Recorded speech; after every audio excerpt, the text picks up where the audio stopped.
தரப்படுத்தல் யாழ்ப்பாண நூலக எரிப்பு என ஒழுங்குபடுத்தப்பட்ட நிகழ்ச்சி நிரல் ஒன்று தமிழர்கள் மீது பேரினவாத முறை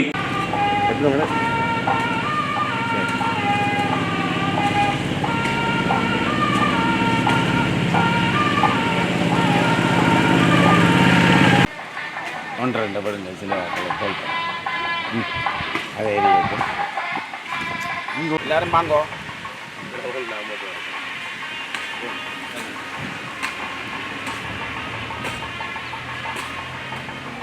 அப்படி வாங்க நீங்க போங்க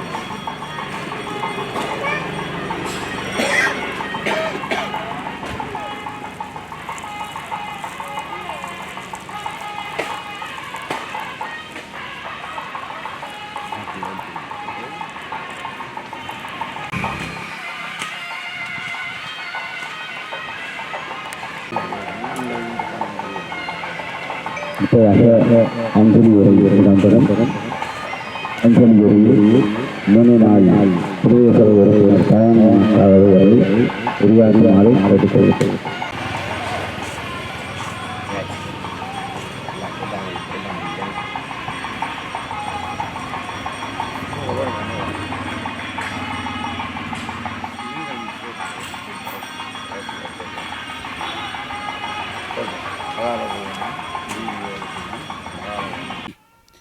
ஜூலை மாதம் 23ஆம் தேதி இதை நாங்கள் தமிழ் மக்கள் கருப்பு ஜூலை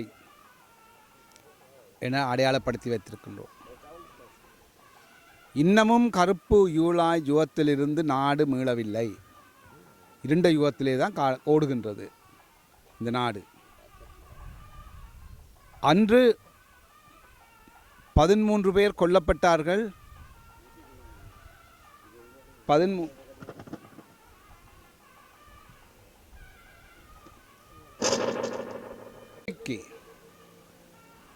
அந்த சம்பவத்திற்காக அன்றிருந்த ஜனாதிபதி அவர்கள்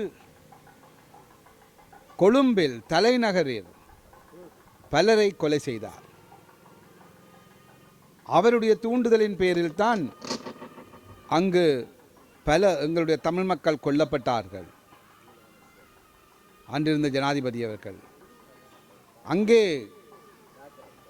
மக்கள் கொல்லப்படுகின்றார்கள், துண்டு துண்டாக வெட்டி கொல்லப்படுகின்றார்கள். அவர் ஊரடங்கு சட்டம் பிறப்பிக்கவில்லை. எல்லாவற்றுக்கும் அவர் தமிழ் மக்கள் எக்கேடு கெட்டாலும் பரவாயில்லை என்ற நிலப்பாடை எடுத்திருந்தார். இதுதான் நடந்தது அன்று ஜூலை மாதம் 23ஆம் தேதி. இந்த 13 அவர்களுக்கு ஒரு சாபக்கேடு. ஜூலை மாதம் 23 இந்த கருப்பு நாள் அத்தனை பேர்களுடைய சாபங்களும் இலங்கை தலைவர்களுக்குத்தான் போய் சேருகின்றது. இதே கரும்புலி தினம் கூட ஜூலை மாதம் 5ஆம் தேதி தான் வருகின்றது. அன்றுதான் முடிவுக்கு வந்தது அன்று நடந்த போர். ஜூலை மாதம் 9ஆம் தேதி நாட்டை விட்டு ஓடுகின்றார் கோட்டபாய ராஜபக்ச அவர்கள். சாபம், இந்த சாபம் துரத்துகிறது. அவரை துரத்தியது முள்ளிவாய்க்கால் சாபம் எல்லாம் சேர்ந்து 13ஆம் தேதி அவர் தன்னுடைய ராஜினாமா கடிதத்தை அனுப்பி வைக்கின்றார். 9ஆம் தேதி ஓடுகின்றார், 13ஆம் தேதி ராஜினாமா கடிதம் வருகின்றது. இது என்னென்று சொல்லுவது? சாபம் இல்லாமல் வேறு எப்படி என்று சொல்லுவது? அவர்களாகவே தேடிக்கொண்டது தான் இது. இன்று நாடு பொருளாதார சிக்கலில் இருக்கின்றது.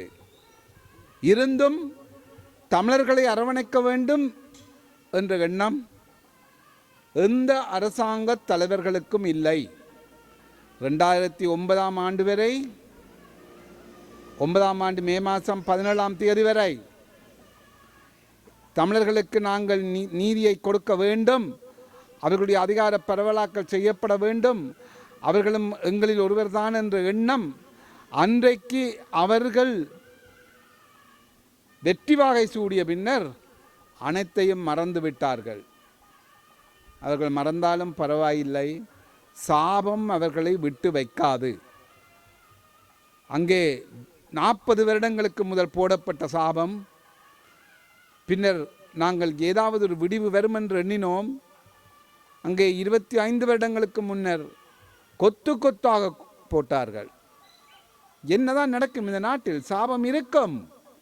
அவர்களும் உய்ய மாட்டார்கள். அவர்கள் உய்யாவிட்டால் நாடு உய்யாது. நாடு உய்யாவிட்டால் நாங்கள் தமிழர்களும் கஷ்டப்படத்தான் வேண்டும். அவர்கள் சிந்தித்து பார்க்கின்றார்கள் இல்லை. இந்த தொடக்கி வைத்தவர் ஜே.ஆர். ஜெயவர்தனா அவர்கள். இன்று அவருடைய இனத்தவர் தான் ஜனாதிபதி.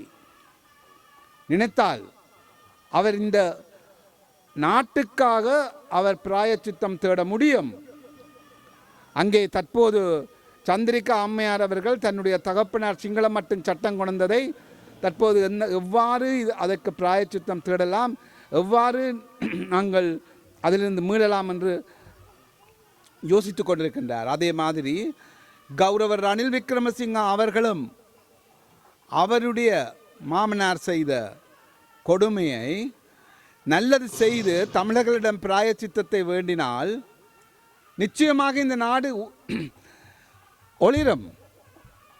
இல்லாவிட்டால் தொடர்ச்சியாக இவர்களுக்கு தமிழர்களை ஒதுக்கி வைத்துவிட்டு ஒன்றும் கொடுப்பதில்லை என்ற தீர்மானத்தோடு இந்த நாட்டை ஆளுவார்களா என்று பார்த்தால் அவர்களால் ஆள முடியாது. இன்று அவர்களுடைய பெரும்பான்மை இனத்தவராலேயே எல்லா அரசாங்கங்களுக்கும் பிரச்சனை ஏற்பட்டு கொண்டிருக்கின்றது.